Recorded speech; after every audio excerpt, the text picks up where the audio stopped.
is episode 17, season 2, Daily Intermission podcast. I'm here with Nathan Brown. Nate, what's up, fella? I'm doing great, man. How are you doing? I'm good, man. I'm good.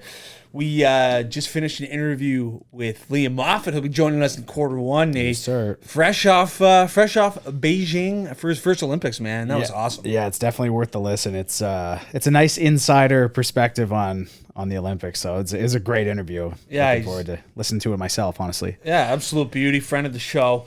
But the pregame show, Nate, we're gonna start things off talking a little crime show. I was watching Catching Killers on Netflix. I've been kind of binging Netflix lately. I feel as if it's a pregame show theme of late, as of late. But it's funny. So I was binging some Catching Killers, and it's lunacy. It's the psychopaths that are going on in these episodes, and they're trying to catch these serial murderers. And I'm trying to tell Nate about these stories, and he's just reaming these guys off. He knows all of them, and he hasn't seen the Netflix series. So there were some serious red flags waving in terms of a business partner knowing all these serial killers. Yeah, that is definitely. I'd be worried just sitting next to me now. Yeah, but no, Greg was going on. What's that chainsaw in your bag for? Yeah, it's like you just don't even cut that camera.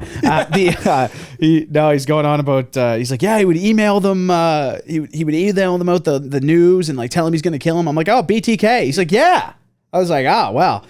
I probably should have maybe guessed a couple others before I got right to the point. But no, I've watched a lot of, not even that I watched a lot. My parents used to watch it when I was a kid, and they would like watch it in a separate, like in our basement, just so when we were younger, we wouldn't see it. And I remember walking into the room a few times, just seeing skulls and stuff. And I'd be like, I gotta get into that. No, but for sure. Yeah, I've seen a fair bit. It's crazy how popular those types of shows are. Like, think about how many crime investigation shows there are. Well, it's crazy. I always thought a funny, way to think about those two is like those people that produce those shows, like they're kind of, for the most part, they're hoping people get murdered, so they have content. Oh, for sure, for those documentaries. But think about NCIS. There's about 4 of them. Yeah, CSI, sorry. Yeah, Law and Order. Criminal Minds. Like people, like it is. Love that. Yeah, it's a never-ending. What was it on South Park? They made fun of it. They call it murder porn. Like everybody's parents would watch it and they'd be like, "Get the hell out of here!" Anyway, South Park killed it on that. But there's hilarious. A lot of stuff. But I might check out that series too. I've been watching some roasts lately. Okay, yeah, those are always fun to watch. Yeah, it's hilarious. But yeah, you should check that out. Catching Killers on Netflix. Nate, we're heading to Calgary in about 2 weeks' time. Yeah. Battle of Alberta on the Monday. We got Ovi into town playing Calgary. We don't have to worry about Ovi catching COVID or Kuznetsov catching COVID because had it about 9 times. I think they're immune by now. They have. Kuznetsov himself, I mean, that man has had it about 17 times. It's actually incredible. Hopefully everybody's in. I'm looking forward to it. I haven't caught a Caps game live since, man, I want to say 2016. Okay. So I'm ready to rock. I'm also ready just to get moved, go somewhere, Oh, I'm in the mood too, man. Holy smokes, dude. It's been like we were talking pre-recording. I haven't been on a plane since 2019. Yeah, I can't remember. I was trying to think the other day when was the last time I was on a plane, and it was actually going out to Whistler to see my guy Liam, who's on the show here in a moment's time. But yeah, our last professional game was in 2019, Patriots Giants. I mean, it's just so fun to be at the sporting event, taking it in. I mean, we've got a lot of great content planned. So yeah, Calgary's going to be awesome. So if you're a listener from Calgary, or want to meet up, have a drink, hang out with the guys. I mean, we're going to be around. So make sure you hit us up on social media. We're excited about it. Yeah, for sure. Also, I should mention that first few hours, I'm an absolute write-off after the flight. My ears, man, are completely. I simply can't hear anything for like a few hours. I'm probably gonna need to go to like an all-you-can-eat. Brutal. Yeah, an all-you-can-eat something chewy. Yeah, something real chewy. That's right. We might have to get to the what was it we were looking on the maps there? Well, some sushi. We're not getting sushi. No, we'll come to the conclusion. We've come to the conclusion, Nate and I, that the sushi we have here in rural Nova Scotia is the best sushi on the planet, and that nobody else can replicate it. Yeah, it's the best, and I don't care what anybody says about it. It's unbelievable. We're not plugging them because they're actually brutal in the grand scheme of things, like the waitresses and stuff. It's just absolutely like you get a jug of water, you may as well. Anyway, I'm not going to go too into depth on it, but you get one glass of water the whole meal, but the sushi's just so damn delicious. Yeah, we tried to test the pH levels of the water and the paper melted, but it's a tough scene out there. No, it's really good sushi, but Nate, I think without further ado, we're going to bring on Olympian, Border Cross Team Canada member Liam Moffatt, and we'd love to welcome on the show Olympian. How does that sound? Liam Moffatt. He's back in British Columbia from a couple of weeks in Beijing, China. Liam, what's up, man? I think you're the first one that's called me that other than my mom and dad. So no, it's crazy. I'm super happy to be home. It's been a really long trip. I think but just because of COVID, we just tried to stay as safe as possible. So the less travel, the better. So I've been just kind of on the road, living out of the bag for the past couple months, really. So yeah, I mean, just time to rest and have some fun with my friends and kind of get back to normal. Absolutely, man. So fresh off your first Olympics, you came 19th in the men's snowboard cross and 9th in the mixed snowboard cross event. Liam, how you feeling about how you did? Looking back, are you proud of how you did? Do you think you could have made some improvements, or you're like, that's where I stand? It's interesting because the results on paper don't really put to justice how I personally felt that day, and especially on the mixed team day. I kind of got put into some positions that didn't allow me to make the moves and the passes that I wanted to, and that's completely fine because that's the sport that I signed up for, and I love it. I rode really good with a lot of confidence in the individual day. I qualified really well, top 16, qualified 13th. So, I mean, that means that I'm right in the mix and anything can happen, obviously. So for me to be in that realm and feeling the way that I'm feeling, I was expecting myself to get through some rounds and do something, have myself kind of a day out there. And unfortunately that didn't happen, but I went to sleep with no regrets that night and woke up the next day getting ready for team event. And I showed up on that team event with a lot of momentum and rode really good. It was one of the best runs I've had there all week. And it was kind of like I found another gear that day. But unfortunately, my teammate was kind of having an off day. She's an absolute amazing snowboarder, and she was just a little tired from individual day. She got a top 6 that day. So, I mean, the riding was there, and I feel like any other day, me and her could have taken it all the way to the end. But it was an absolute blast to race with her, and I was stoked to just be able to have the opportunity. Oh man, Liam, man. I mean, we can't say how proud we are. I mean, to be top 20, snowboard cross individual in the world, and then top 10 in the mixed event. I mean, that's just what an incredible feat that is. And I got a feeling that you'll be back in the mix there. But listen, tell the listeners, I mean, what's it like? You get to Beijing, China, and you're looking at the track, and is it sort of like a golf course where it's like there's going to be different corks, different things to each track, or is it a standardized snowboard cross track, or do things like there's things that you try to get used to before competition? Yeah, every course is different. Every course has its own things that you have to use to your advantage based on how you ride, your body size, everything. That's the cool thing about border cross is no shape or size is an advantage. No ability makes you better or worse because some guy's always going to be better at something. It's really cool. Thankfully, that wasn't my first time seeing the Olympic course. I was there in November for the Olympic test event.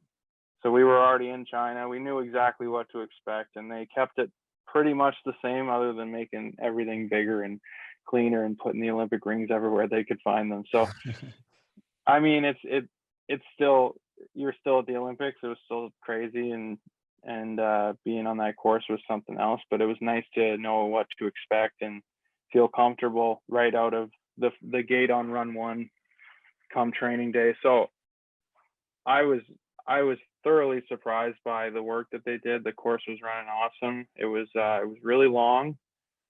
It was and I think that's one of the things, and take back to every course is different. That course was really long. Features weren't that big, like no big jumps or anything in comparison to some of the other courses we ride, but man, at 2,000 meters of elevation and a minute 20-second long course, you're just you feel dead at the bottom. I betcha. What's something you use to get absolutely amped up before the races? Like, do you get the tunes going? Do you get the AirPods in and just absolutely buzz it? Yeah, I think like on the individual day, it's kind of different because you want to do your own thing. I listen to a lot of music, listen to a lot of like hip hop and stuff on the way to the hill. I got the earphones, the Bose headphones on. I look like a goon out there, but it's just trying to get in my zone. But it was funny, like on the mixed team race day, it's a little different vibe. Like you kind of want to work together, you know, you have a partner with you, and like me and Tess have been really good friends for a very long time. And Elliot and Marietta were in the room too, warming up, and I was like, we just turned on the Bose speaker and started going at it. This thing was like blasting music in our little wax room, and like all the teams were like walking by our wax room, and we're just like jamming the music. I love it.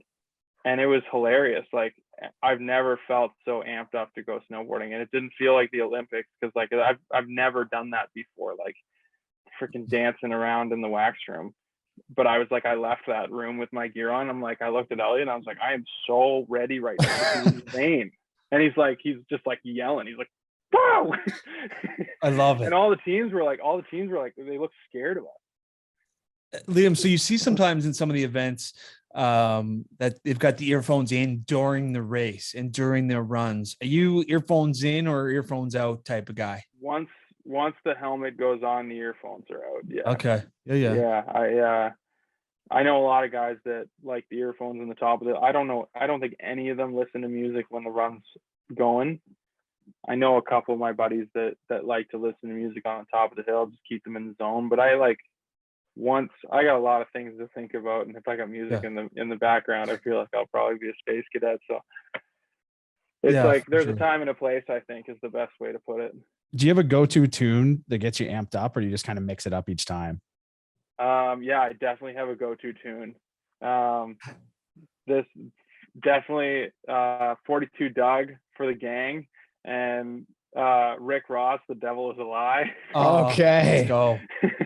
I love it. Those are two bangers. Listen, Liam, there's a little bit of nervous energy surrounding the Olympics, a little bit of skepticism just due to the foreign policymakers. I apologize. And, the quarantine rules. And how'd you find everything? How'd you find, was there any culture shock moments? Just the day, day in the life in Beijing, how'd you find life over there?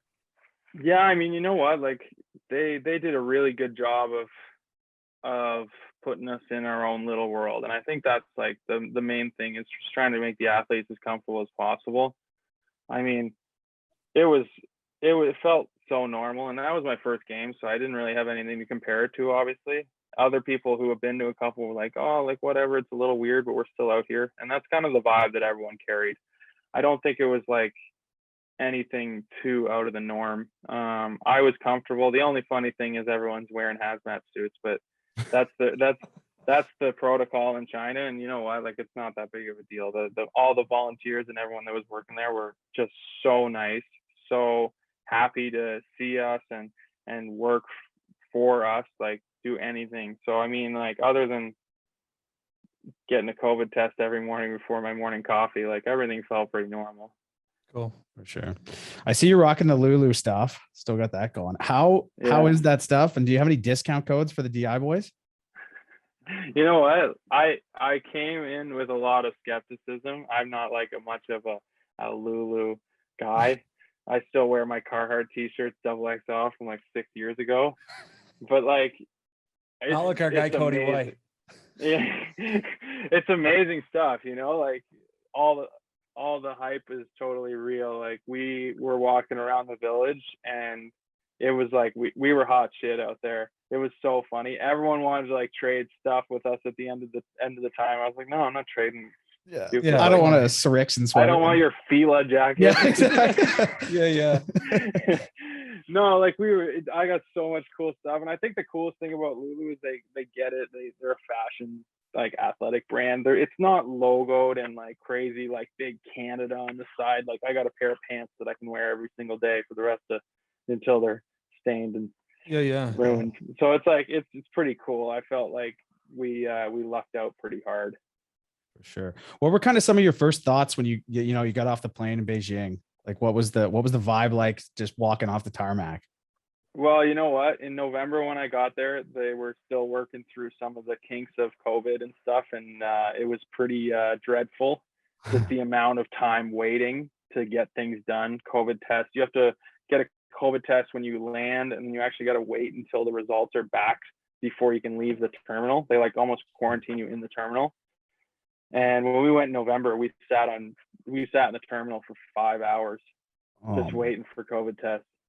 And this time they were great. I think we sat there for maybe 2 hours from the time we got out of the plane to when we boarded the bus with our bags. So, I mean, everything was just all about COVID, keeping everyone safe. And obviously, some people are a little less lenient and understanding than other people, but I just tried to go in and just be like, whatever happens I was just like, obviously there's a reason for it. And I just kind of pushed it aside. Were you slightly worried about it at the start, like getting COVID while you were there? Because isn't the quarantine, 3 weeks after? I wasn't. I was worried about getting it before I left. That was the biggest thing. I wasn't worried once I got there because I just was so trusting that everybody was healthy when they showed up. It was just the whole, like, we were in Europe before, and the stress of like still trying to live a day-to-day life as an athlete and do your thing, but like not catch COVID, we're trying to go to the Olympics here. If I get it, or if someone on my team gets it, we're all screwed. The whole team's not going, basically. Right. So it was a lot of pressure to like, but at the same time, like it's COVID, if you can get it. And it was like almost like you had to be like, yeah, I'm going to be as safe as possible, but if I get it, I can't be hard on myself because it happened. Yeah. Listen, Liam, so I want to hear about just kind of the venues and the accommodations, the cafeterias or the restaurants that you go to. You know, what is the atmosphere like, and what are the venues like? Is it quite, is it a world-class event, and did they do it right? Yeah, you know what? I mean, I feel like everything was built like 2 or 3 months before we showed up. Everything was brand new. It was crazy. My accommodation was awesome. I had my own room, own bathroom, a double bed to myself. Like, it was pretty pimping compared to past years that I've heard of. Like, everyone was super spoiled in that sense. And then the dining was like pretty smooth. I mean, you didn't ever touch the food. There were servers that kind of stood behind a buffet, and you just walked over and you're like, yeah, I'd like some of that.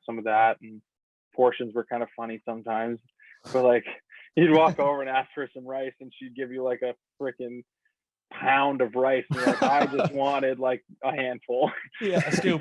Yeah. But it's like you kind of understand culture and the difference in what, I mean, they have no clue what we want to eat, Right. Well, 6 foot it was four so funny. There animal from Canada walking up. Yeah, get some rice. Yeah, that too. Like, I am a specimen out there. Just an absolute beast. Like a 6'5", 220, and like ginger pale kid, and they just look up at me and they're like, "You want rice?" Yeah. That's why she put a pound on the plate, Liam. I scared some of them. Yeah, because I'm just like, the size difference is crazy.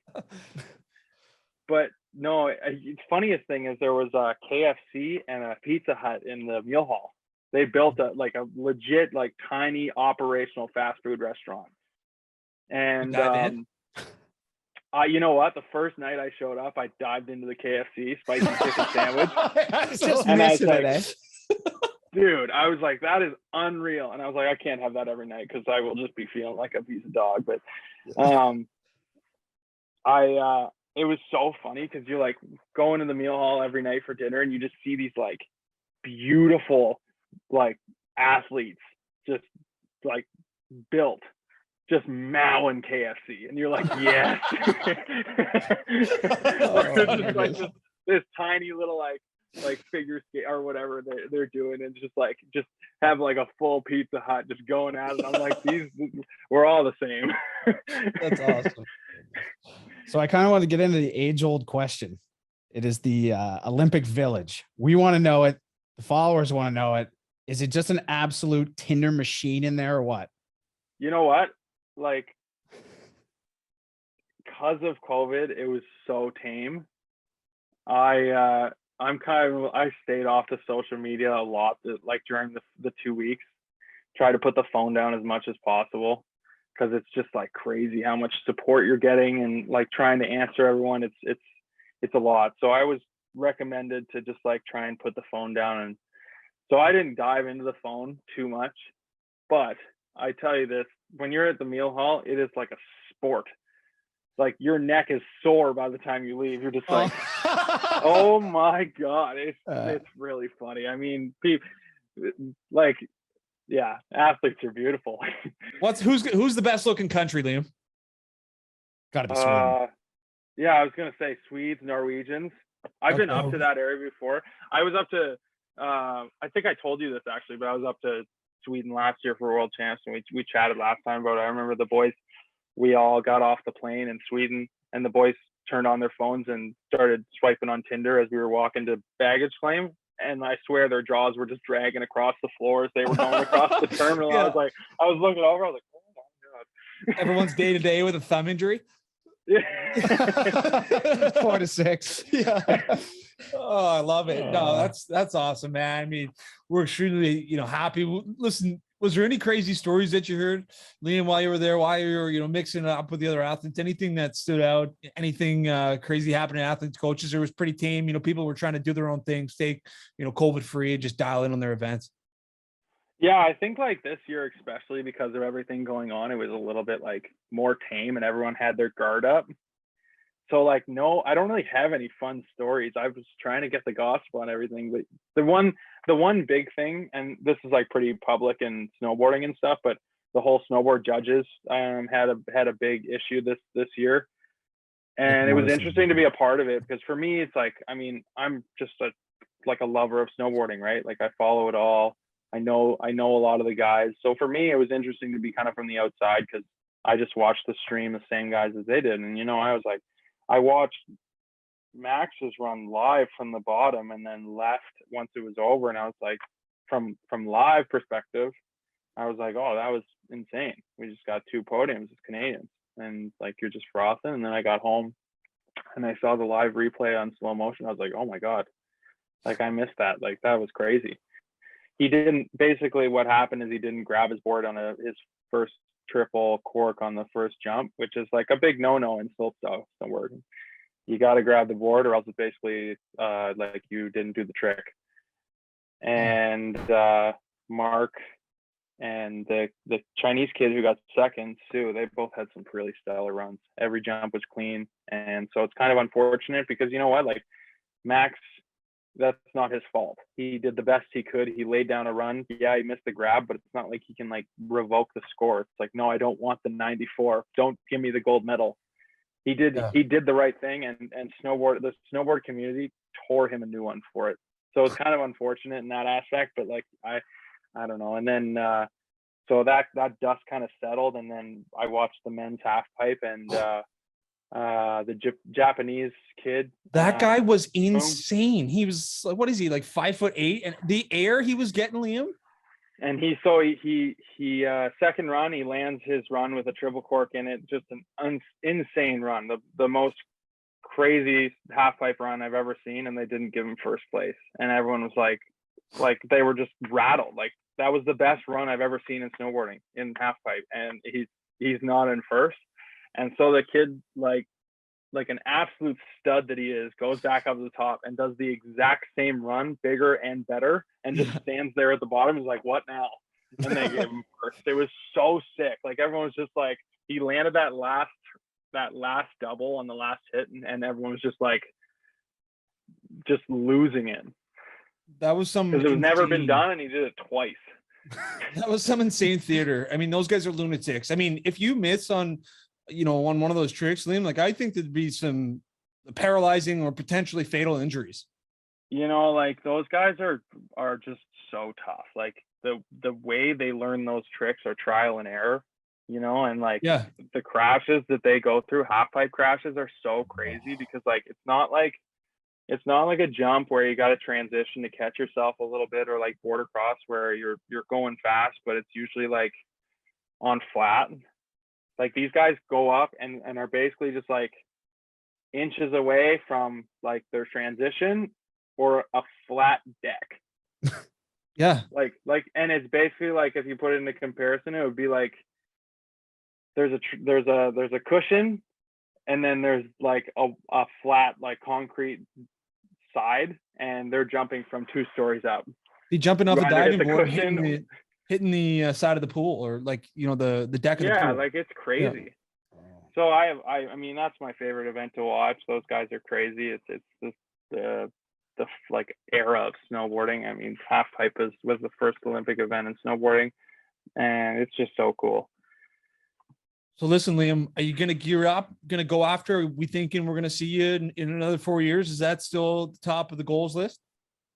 Yeah, 100%. I got a list of goals that I want to do in the next 4 years that I think I got a really good shot at doing. And I mean, it was kind of always the plan to go to 2 Olympics, and this lines up perfectly for me.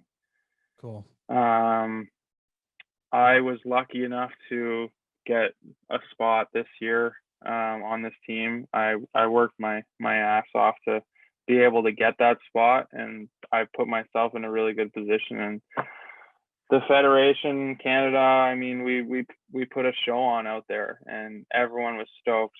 And kind of Canada's funding is based on, Canada's sport funding is based on these big tier events, World Champs and the Olympics and stuff. And I mean, Marietta and Elliott, they both podiumed twice. I mean, it's just like it put our name at the top of the list for the next 4 years, and we're just fired up about it. It's going to be a really, really good couple years, building ourselves up, building the program, and trying to just be the best country out there. Well, listen, Liam. So I am going to lock in one thing. So we're coming out to Whistler this summer, and we've got a golf match at Big Sky. And I think for all of the fans who watch golf are going to be excited to watch Nate play number 3. 100%. Can I get a little backdrop on 3 here? 3 is number 4. Number 4. Number 4. Sorry, number 4. What is it? 600 yards, Liam. Oh, say no more. I might as well play it from the tip. So yeah, call it like 610 or whatever. 610 with 3 ravines in the middle of it. 4. At 4 ravines. There's one thing I struggle with. It's ravines. So if I play it from like, we usually play it from the blue, so it's playing like 540 or something. I can't hit driver. I got to hit iron off the tee, and then you got to make that like smart decision. Do I try and cross 2 ravines, or do I try and cross 1? But at the end of the day, you're either going to pull hook it into the second ravine, or chunk it into the first ravine, or blade it into the first ravine. Like I've watched like scratch golfers completely lose their swing on that second shot. Oh, it's insane. I don't know what it is. Because it's a target. It's like a 50 to 30 yard landing spot between 2 ravines. Jeez. Yeah, and there's 4 of them. And then you get there and you got let's call it a 90-yard wedge shot on a caved in like green that just green like complex. funnels to bunkers on the right side, and then creek ravine on the left and front side, and then long is dead. So you're just like, all right, I guess I gotta put in the hole. and what's so incredible about Big Sky is, like, for us East Coasters who don't spend much time out there, you're in awe. You're at the bottom of a massive mountain. You're like, this is the most incredible golf course I've ever been at. Oh wait, and this is going to be the most difficult golf hole I've ever played in my life. 4th of the day. I took my dad out there I think it was the first year or the second year I moved out to Whistler. I took my dad out there and I was like, listen, man, like, I hope you have fun, because you're going to get absolutely eaten up out here. Yeah. Oh yeah. Yeah. And he had an absolute blast. I think I gave him 20 shots on the day. And he had me, you know what? He had me 3 up through the front 9 with 20 shots. And I was like, oh man, he might get me on this. And then I absolutely skinned him on the back 9. I shot like 38 or something. I had him like three up through 10. I love it. I love it. Oh, it was good. Yeah. It's a lot of fun there. I can't wait to start playing golf again. I think that makes 3 of us. Yeah. Yeah. Well, listen, Liam, man, we can't thank you enough for coming on, making some time for the Daily Intermission, man. We're so proud to call you a friend of the show. And listen, man, you're an Olympian. Congratulations. And, you know, that's a title that no one can ever take away, and will be, thank you, boys, you know, globally recognized, man. You're the man. Thank you. I appreciate it. Well, we appreciate Liam coming on, Nate, and we'll continue Q1 in the Olympic scene. We've got a 15-year-old Russian skater. She's tested positive for a banned substance, but she's able to compete. A lot of controversial takes surrounding this 15-year-old girl who tested positive for a banned substance. It's insane. Well, first off, to break things down here, I mean, this is so Russia. Yes. It's not even funny. I mean, this is a country that can't even really use their name in the Olympics. Like, they're still ROC for whatever happened. The fact of the matter that the Olympics, they cheated. How are they in? How are they allowed in on just a different name? Like, it doesn't make any sense. They hosted the Olympics and had a trapdoor in the urine testing room, and were swapping the urine. Were caught, and their only punishment was they had to be called the ROC. It's honestly, it's inconceivable, to be honest. Like, how some of the stuff you come up with, like a trap door, like, what is it, David Blaine and the boys over there trying to get stuff together? Like, dude, just go compete. Like, if you're going to this, imagine the guy who caught him. He must have walked in and be like, "Are you guys again? Yeah, like a trap door?" That guy's actually in witness protection. In a no country doubt. we cannot name. Yeah, yeah. No, but there is that documentary. What is it, Icarus on Netflix? Yeah, and that guy is in witness protection, I think, in the United States, because he he was the guy who like broke it down and kind of like this is the operation they were pulling off in Sochi. But I think they've been for Olympics, they've been absolutely sticking needles in their butts for a long time, and the fact that they're in the Olympics, I mean, we're not going to get into it. We don't want to have any controversial takes, but it's a bit of a joke. Yeah. It is a joke. I mean, anybody else is like, I remember, what was it, in the 2014 Sochi Olympics, Nick Backstrom he wasn't able to play in the gold medal game because he used Claritin, and there was something in the Claritin, so they kept him out of the game. And then meanwhile, you got the ROC just absolutely, doing whatever they want, trap doors and all, and they just get to run it? Like, what is going on? I don't get the International Olympic Committee, the IOC. I mean, how are you 15 in doping? By the way, also. Yeah, and did you hear the excuse? It was something that like her medication was contaminated by her grandfather's. That was the excuse they used. Yeah. How does that work? How? A lot of people are asking that question, Nate. But the IOC is not, because she's still competing. And yeah, another Russian doping scandal. We're not going to get too much into it. It sucks because, it's a 15-year-old girl. And I mean, who knows? I mean, I don't think she's making these decisions on her own. No, there's no shot. She was like, you know what? I would love to dope at age 15. Like, there's no shot. No. So. Anyway, that's almost too bad, honestly, when you think about it like that. Yeah, it's unfortunate. But Nate, the Canadian women are gold medalists, man. It's kind of the featured moment of the Olympics for me, anyway. Yeah. Canada, US. We knew it was coming. The women's Olympic final, and Marie-Philippe Poulin, the best woman on the planet, scores 2 goals. They get up to a 3-0 lead. US scores late to make it 3-2, but they win. Nate, to bring gold home. Man, Marie-Philippe Poulin has got to start getting her name like in some clutch categories. 100%. What was it? It wasn't the last Olympics, but it was the World Championships, if I'm not mistaken, when she went bar diesel in overtime. Insane goal. Like, and then she's just going to bag 2 in the Olympic final. Like, this woman is clutch, dude. She's the best player on the planet by far. She's unbelievable. Yeah, she really is. Good for them, man. It's good to see, for sure. I mean, we talked about this on every podcast. You could probably go back. We could have talked about it on every single one. We knew it was going to be Canada, USA. Yeah, we'll have a compilation up on YouTube, actually. It's going to be Canada, USA. Yeah, these guys are geniuses. Not a single soul would have told you. Yeah. I'll tell you, though, for the men's, just to touch on that, obviously we got Slovakia. They upset, who did they upset? US. And then we have Canada. Shootout, yeah. Canada losing to Sweden. And I hammered that game. I hammered Canada. They were plus odds. But what a call by the books. I know. Like, that's outrageous. I'm on Slovakia hard. Let's get them to win. Yeah. Yeah, but like you said, Nate, I mean, the men's, we look at the women's, they were in the finals, they both medal, and the men's both out in the quarterfinals. Mm-hmm. I mean, it's just the men's game right now, Canada not losing in the quarterfinals, and it just doesn't really have the same weight to it. I mean, I haven't tuned in to a game. I did. That's a lie. I did watch a period, I think. But it's just not the same. It's not the same. I mean, you got the goaltender, I forget his name right now, but I mean, it wasn't Devin Levi. He was on the team, but he wasn't playing. Yeah. But top to bottom, it's just... Oh, was it Eddie Pascali? Because that's 2 of them, unless it's the third goalie. It's the third guy that was playing. No shoot, eh? Yeah. Well, shove a stick. Well, it's Whoa! okay. Well, that's a shame. But anyway, what were you going to say about that goalie? Well, it's just like they're just all no names, and it sucks. These guys sitting here listening, like, I do love myself a good daily intermission. No name. Yeah. I saw Ray Ferraro's son Landon. I mean, he got his Right. only game he played was this weekend. So anyway, in the quarterfinal game, but yeah, I mean, it was headlined by the women's winning goal. We're extremely proud for sure, and I saw Norway's leading the way with 28 medals, Nate. So we'll see if anybody can make a little comeback effort there. It's going to be tough For sure. Norwegians dialed in. This is something I want to bring up that's not really sportsy. The other day, I asked my Google Home, I was like, who's leading the medal count? And they were like, yeah, Norway has like 9 golds or whatever. What are 3 pieces of technology that you would take back to like 1850 just to be like, look at this?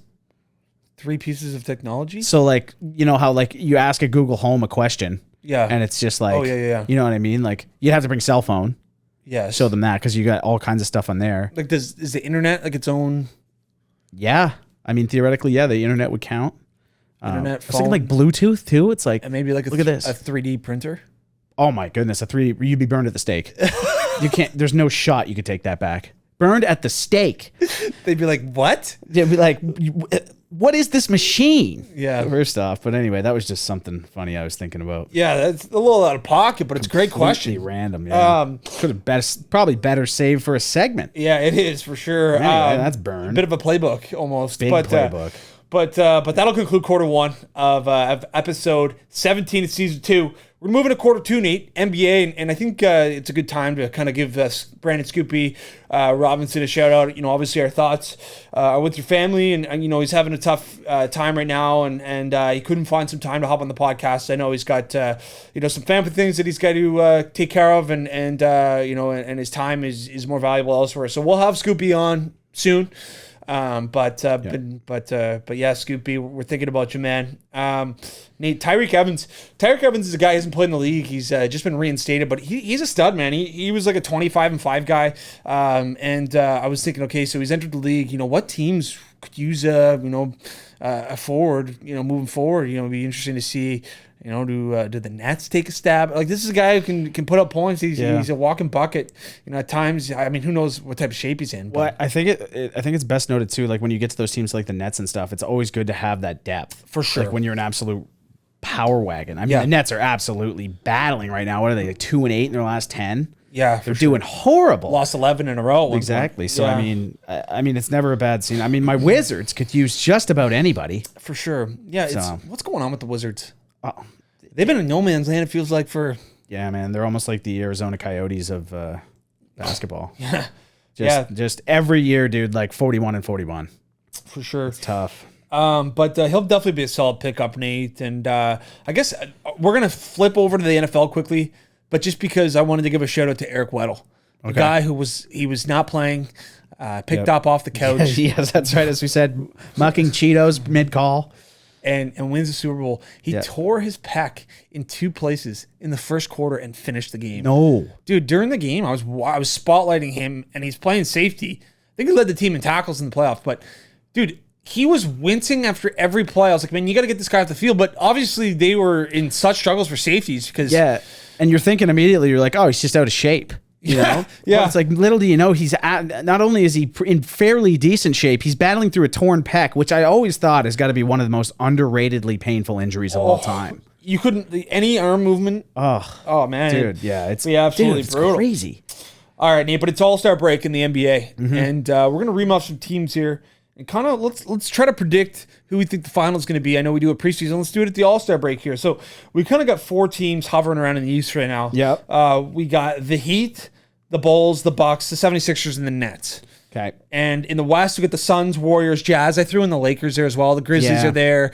The Nuggets. I feel like even with the Grizzlies being in like 4th and the Lakers like straddling a playoff spot, I still in a 7-game series. Exactly. So we're on the same page there. Yeah.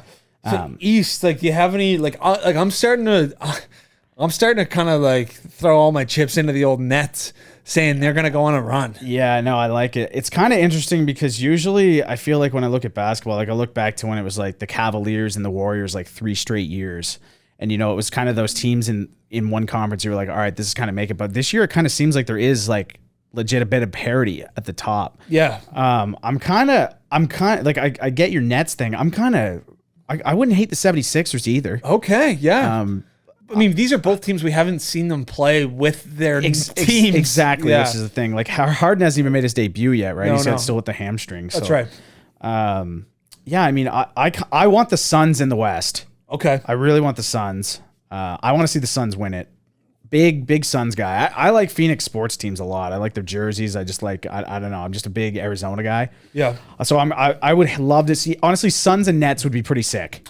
Okay. Yeah, I like it. I'm going Warriors Nets, just that narrative of Warriors, Durant leaving. Yep. That would be sick. Yeah, that would be sick. So I mean, I think so it's going to be Warriors Suns from the West, and then the Nets from the East is kind of, or Sixers. Somebody who's like high on the Bucks right now is absolutely punching air. Yes, Be like, not a lick of respect, and they won it last year.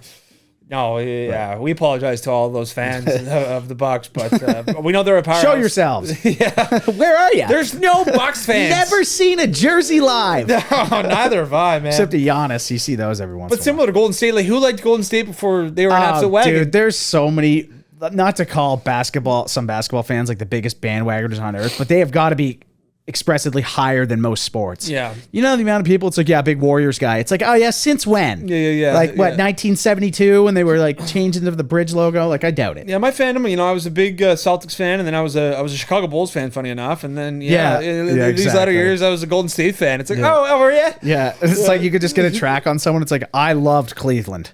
And then I liked Miami. And then I got this little hunch, man. I started liking Cleveland again. It's like, all right, buddy, you don't even like a team. You like LeBron James. So settle it. 100%. All right, Nate, it's All-Star Weekend in the NBA. I'm going to apologize to all the listeners because I'm actually not sure which city they're in for the All-Star game. And that's a blunder on a sports podcast host. But I think Nate's going to grab it for me as I go on this little rant. So we've got two marquee events that are typically hosted at the NBA All-Star Weekend. It's a 3-point competition. It's the dunk contest. 3-point competition. I'm going to ream off some names here for you. So you got Freddie VanVleet, you got Desmond Bane, you got Luke Kennard, I apologize, Zach LaVine, CJ McCollum, Patty Mills, Karl Anthony Towns, and Trae Young. So I know that was a lot of names. This is for 3-point? This is for 3-point. Okay, I'm going Trae Young. Okay. Also, this is in Cleveland, Ohio. What a dump. Sorry, anyone in Ohio, but like, geez, there's got to be a better spot. So they're in Cleveland. But the thing about the NBA All-Star Game is that they do it so well. They put on such a show. It's a 3-day event that it's like, it doesn't really matter. I want to go. Yeah, it's going to be absolutely electric, and I'm sure LeBron's going to be putting on an absolute scene. But I don't know. Give me Trae Young. I mean, Steph's not in it, so I'm going off the board. I'm going Memphis Grizzlies Desmond Bane. I've watched a few games of this guy, and he is absolutely damp. Okay, I like it. This guy can shoot the 3, man. I like Trae Young a lot too. Yeah, Karl Anthony Towns. I was just gonna say he's a walking bucket. Yeah. Watched a bit of the game last night of the Raptors Timberwolves. I don't know if people talk about Patrick Beverley enough, but that guy is such a rat. He at the beginning of the game, man, he's like pushing Gary Trent Jr. and they literally thought they were gonna have a fist fight before the tip off. It was insane. Oh man, I missed it, but I would love to see it. Yeah. Anyway, it's good basketball fights are always. And the Raptors have been on a bit of a tear too. They're playing a lot of good basketball. The Celtics have been in an absolute wagon, but obviously Raptors getting hot just in time for the entire country of Canada to figure out who they're getting at the trade deadline to win the whole thing. That's right. It's going to be ridiculous. Yeah. I'm like, it looks like Kawhi's coming back. It's like, he's not coming down. Very true. That's a good point. But that dunk contest, Nate, we got Obi Toppin from the New York Knicks, Jalen Green, rookie, Cole Anthony you're going to have to give me a minute, Toscano Anderson. Okay. Yeah. I mean, I'm all over Jalen Green. Okay. Yeah. Rook. Yeah, the Rook. Yeah. I think he's going to come in, try to make a name for himself, and just absolutely do something crazy. But there's a catch. Yeah. He's going to fall. Oh, okay. No, I'm going Jalen Green, though. Okay. And for that narrative, he's a young guy. He's going to want to like build his stock a little bit. He's going to be going hard in the paint. Okay. Might see some Vince Carter stuff. Okay.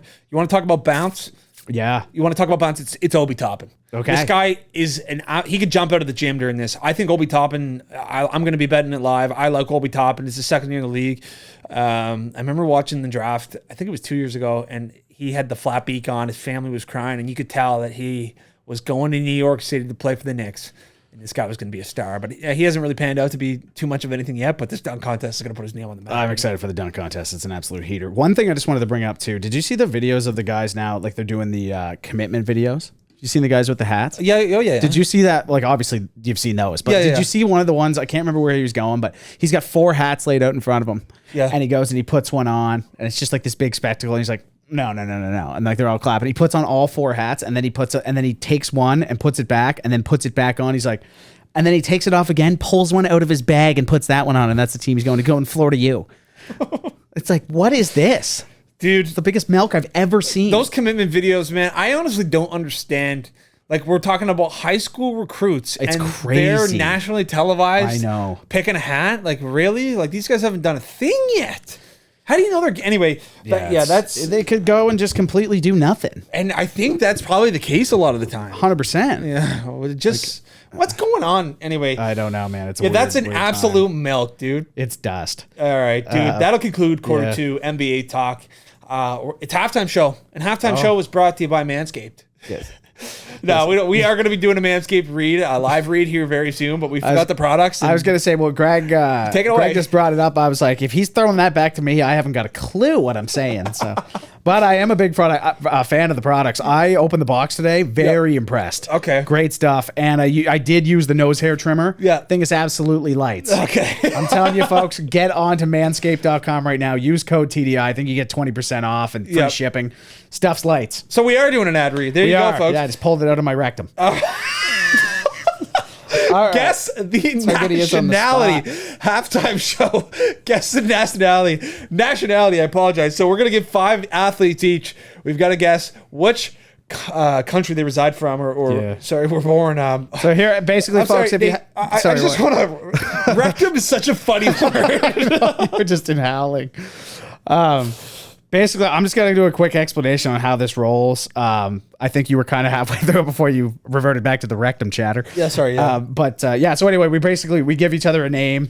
Did I not just explain this? Yeah, I know, but I was going to add something to it. Oh, okay. I was going to say, so usually what it is I give Greg fairly reasonable ones, and Greg pulls guys out like Uki Barnrat or whatever his name is. Kiradek. Yeah, Kiradek Aki Barnrat. It's like, well, I don't know. Like, anyway, all right, you want to start? Yeah, sure. Robert McIntyre. Robert McIntyre. So normally I would think Canada or the United States generally, and I'm not going with that because I'm going to shoot and I'm going to go with Scotland or England. England.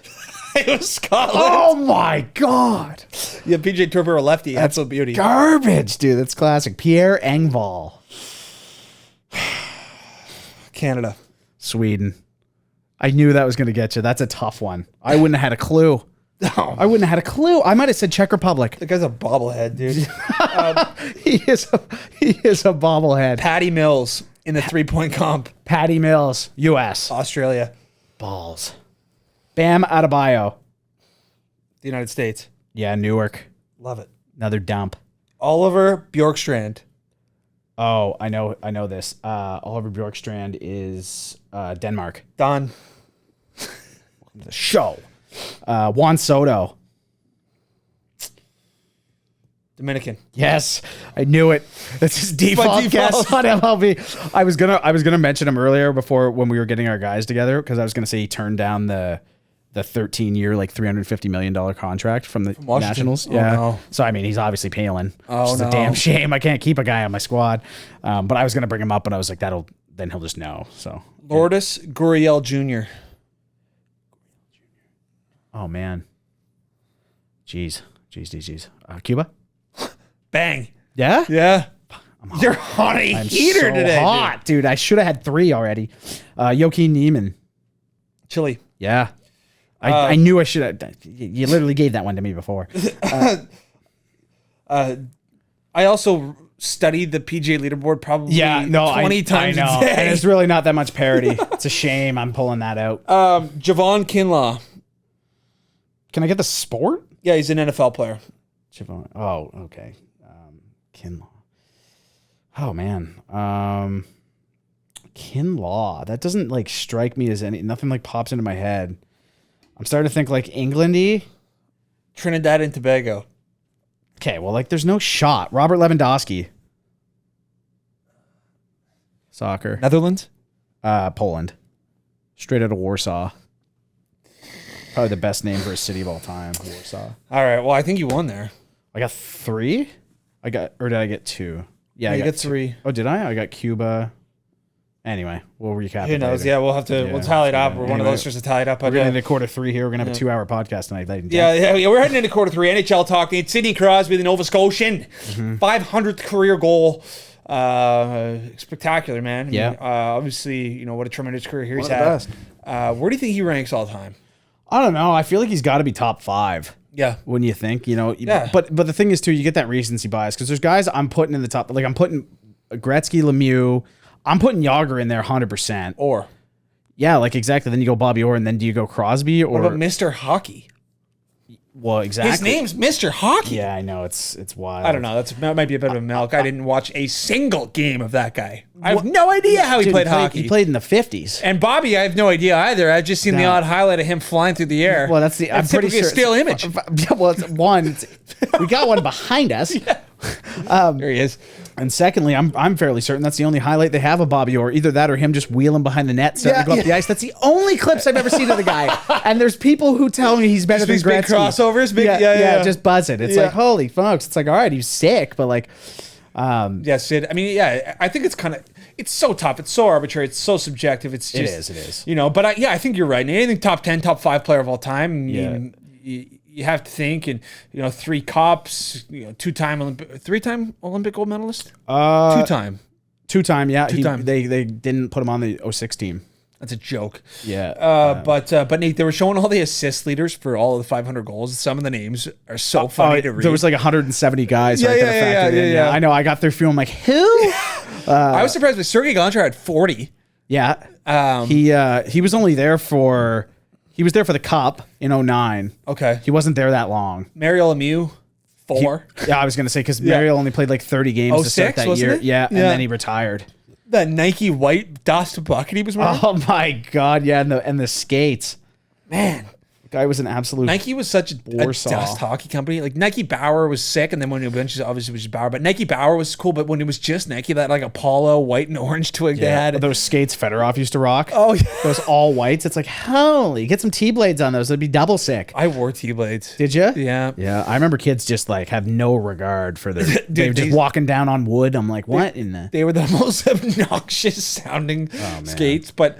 It's like you didn't have to sharpen them. Was that the? Yeah, you didn't have to sharpen them, and like one of those. What were those? Like those sticks that you could rub on your skates. Like it was like a little Y, and like it sharpened them. Oh yeah. Like the hand sharpeners. You could use those, man. It was like the brand new, like having a fresh pair. That's crazy. They were obnoxious, man. I don't know why I got them. It was just because I was a spoiled child growing up. But that's like the O stick. Remember the RBK O stick? It's like the same as those, and those things were horrid. Those snapped. Those things, they did snap. They said they were unbreakable, and two, I don't think it was possible to get like a good curve on those. And they were stiffer than... All they had was Crosby and Datsuk curves, I swear to God. So it was like you either had like the hook back with Datsuk or you had the flat beak with Crosby. Yeah, that's... yeah, I mean... Just something, too, to bring up quick. I saw a thing online. It was just like one of those things where everyone, for Crosby's 500th goal, and they go into... they get all the numbers, it's like 8.7 million kind of thing. They're like, he scored in his 50th game of the year. He scored and it's just like, it was like Yager's 50th birthday. I'm like, what is, now you're just pulling stuff out of the woodwork. It's like Yager's 50th birthday. It's like, okay, like he didn't play with Yager. Sure. Like, it's like. It would have been pretty cool though for Sidney Crosby because he was against Philly. Obviously. It was inevitable he was getting it. Lights Philly. Exactly. And in-state rival. Yeah. I mean, you got your GM now, former GM of that team. A lot of beef there. Yeah. Ronnie Textall. But I love that when someone's got their head buried. It's like, hey, Ron Textall. Yeah. But anyway, moving on. That's what someone would say to me, but it's Ron Tugnut. Yeah. But moving on here, folks. Yeah. We got Flames. Obviously, they brought in Tyler Toffoli and Milan Lucic picked him up at the airport. They're on a heater, man. They are. They might be a team to be reckoned with. I mean, obviously, Daryl Sutter's an incredible coach, but the whole Saddle Dome was cheering Toffoli. He scored his first game too. Yeah, he'll obviously fit in good under Sutter, as we talked about in the last podcast. He was sure played under him. I mean, there's an outside chance we come back just the biggest diehard Calgary fans of all time. You get in the Saddle Dome. We haven't been in a rink in a while. We're like, they're sick. Yeah, what I mean? We're gonna be like, oh, there's nobody beating them. I'm gonna get such a filth wagon uni. Oh, I'm getting I already have it set up. Where are you going to... Getting the horse one. Do you think we got to go shopping? Like, I don't think the rink is going to be the most ideal place to buy. No, I've already checked in on them. And okay. One, I mean, to get them there, I mean, there'll be a mall somewhere where you can get some flame stuff. You know what I mean? It'll be like guaranteed they offer customization too. Oh, that's right. Because we only need... Are you going pumpkin nuts, 00? Hundy. Are you? Yeah, Hundy. I love that. The other thing is, what is it? You can't... like you go to the team store, like what are we going to buy, an authentic jersey with a fight strap? Like we're going on the ice. Like we're not, you know what I mean? No, like exactly. We're not going to the I want it to look good, but like I don't need to be paying $249. Well, we can get the Fanatic one for like $150. Yeah, that's right. Yeah. And even then it's kind of a milk. I might see what DH Gate is saying right now. No, I'm just kidding. Yeah. Well, no. I might have to cut that. 100%. Bleep that. No. I would never buy one of those. But so obviously Toffoli played well coming out of Montreal. Do you think there's any other players in Montreal that are like, there's a ton of guys having terrible years there in Montreal. Do you think there's any guys there that are going to move to the line and just kind of, revive and revamp and look better than they are right now? Well, there's one that was reported that's, I think it's pending trade call, but it's Arturi Lehkonen. Okay. And Ben Sherrod. I think they're going to the Rangers. Oh. Which is like, okay. I don't know. Like I don't know if that's a great play for the Rangers. See, I've got such a biased take on a lot of Montreal Canadiens. Well, Sherrod's like, I don't know. He's not. I'm not going to say he's like. He's like a gritty, undersized lefty. He's a 5'6" D. Yeah. Like he's not. I think he can play in the 3-4. I do. Sure. But no, I agree. Like he's not amazing. Yeah, I just think of like a team that's going to go for it though. You can't have Ben Sherratt. I'd rather Petrie. 100%. Yeah. I don't care if he's struggling. He'd be much better. Man, he's struggling because they got a young team. He lost his captain. He lost his goaltender. I mean, he's probably just like, F this. Like, these guys are a bunch of scrubs. 100%. He's taking the ice with these just dust bags night after night. They're getting pumped. It's like, how are you going to play good? It sucks, too, for Montreal because I did think they made positive strides. Like, when they ditched Max Domi for Josh Anderson, I was like, that's a great move. Like, Josh Anderson was putting up, like, nearly 30 goals in Columbus, and he plays like, he's just like Tom Wilson, essentially. Yeah. Not quite as skilled, but like he's just that style. And, I feel like Montreal's made some good moves. It's just like they all kind of just don't mesh well. Yeah. The Sergachev trade, too, it still blows my mind. But they're going to absolutely scrap that thing down to the bare minimum and build up things from the ground up. But Nate, we're going to move on quickly here in quarter three. Yeah. I wanted to give Drew Doughty a shout out. 1,000 games played. Man, it's crazy how old we're getting and how these guys who we recognize and have watched, it's kind of the first time that we've watched them, beginning to end, like as true hockey fans. And it's like, holy shit, like 1,000 games, like that took me a little bit by surprise. I was like, whoa. Yeah. Drew Doughty. I started thinking about like Ovechkin. I'm like, he's 36, man. It's like, this is going to be... This is insane. I'm going to probably cry when he retires. Yeah. Like, it's going to be brutal. For sure. No, for sure. But Nate, I do want to talk about Washington here for a minute because we were talking the other night and I've been kind of on a low key heater in the betting game. Like I've been a little sharp on my NHL takes, my NBA takes especially, but I targeted the Washington Capitals the other night. They're playing Washington on the road. I took the reverse puck line, took the Capitals to win by 2. It was paying like almost plus 300. But Nate's like, you might want to sprinkle Alexander Ovechkin for a multi-goal game as well. And I looked at him with 3 eyes because he normally has these takes when Washington's playing a team, any team on the schedule, he'd be like, oh yeah, I think Oshie would bag one. And actually more often than not, it's actually a fairly sharp take. Ovechkin bags 2. And I nearly... empty netter from like the blue line. Yeah, I nearly lost my mind because I tried to parlay the 1 goal and the reverse puck line, but I could only get the reverse puck line. But the narratives that you come up, if anybody needs a Washington Capitals take, you should probably hit Nate up in the DM. Well, I do appreciate that. I just think back to, what was it too? You said to me, I was like, they're playing Nashville. And you're like, it's in Nashville. I'm like, oh my God, 2 for Ovi. Yeah. It's just happened a few times. It's nothing too crazy. But the funniest one I think was when it was what was it, Florida, in Florida? I was like, you just know. I was like, it's going to be 5-4. It's like, it's every single time. Wake up in the morning, the game was exactly 5-4. I was like, I can't tell you the team, but it's going to be 5-4. Oh, man. Yeah. It is a bit ridiculous, a little scary. It is a little... Watched a lot of Caps hockey, folks. Little sorcery, little eerie, little red flaggy. Yeah, it is. Want to talk about the BTK killer quick. But Nate, that'll conclude quarter 3 of season 2, season 7, or episode 17. I'm sorry, I'm losing it a bit. I mean, we've had a bit of a long day here, but we're moving into quarter 4, PJ Tour. We've got a lot to talk about here because not a lot to talk about, but there's a massive topic of discussion right now in the golf world, and it's the Saudi Arabian, the Super Golf League. And Kramer Hickok, PGA Tour player, came out this week on the Striping It podcast. I do believe, I'm not going to shout out the actual podcast, but he came out and he said that there's at least 17 guys who have committed. They've signed NDA deals. A lot of rumors about Phil Mickelson going. A lot of rumors about Adam Scott came out in the media, said he loves the idea of the schedule.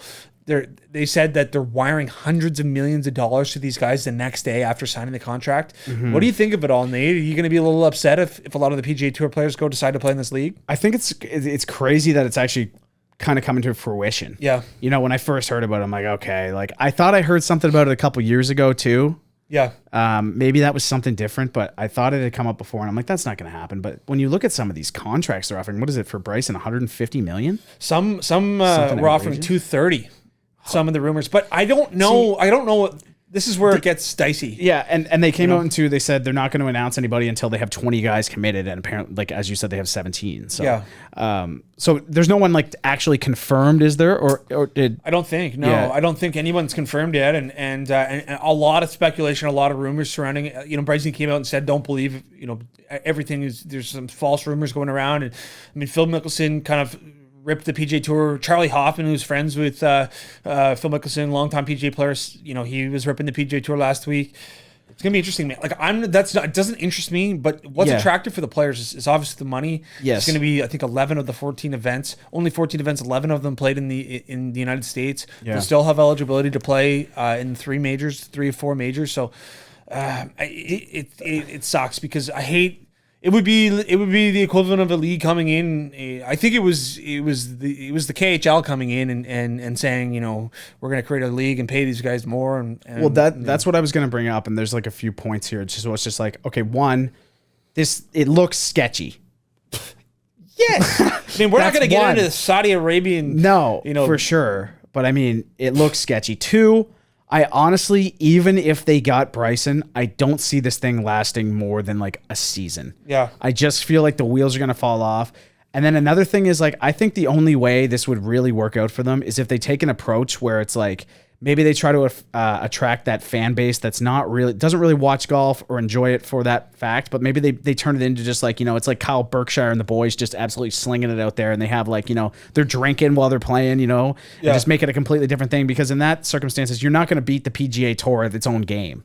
There's no shot. Doesn't matter how much money you give to them, they're going to have a better production of the entire thing. Yeah, I don't think they're going to get any like super top tier guys, because there's a legacy factor when it goes into the PGA Tour, and yeah, I mean, it just seems so radical, and I don't really know the tactics behind it. I know Greg Norman's kind of behind it. Like, a lot of people are unhappy with the PGA Tour, saying that the players aren't paid well enough. We're not going to get into all of it, but that is some serious news, and it sounds like it's going to happen, so that's going to be making headlines. Yeah, I was going to say, if anything, too, I mean, it could be a good thing for some of the players. I mean, if some guys go over there, it may force the PGA to maybe pay some guys more, make the purses a little bigger, and then it's more enticing for them to stay. Yeah. I think that's the move, so... Nate, on the PGA Tour this week, though, it's the Genesis Invitational, hosted by Tiger Woods and his foundation in Los Angeles, California, just outside. It's such a great track, Riviera.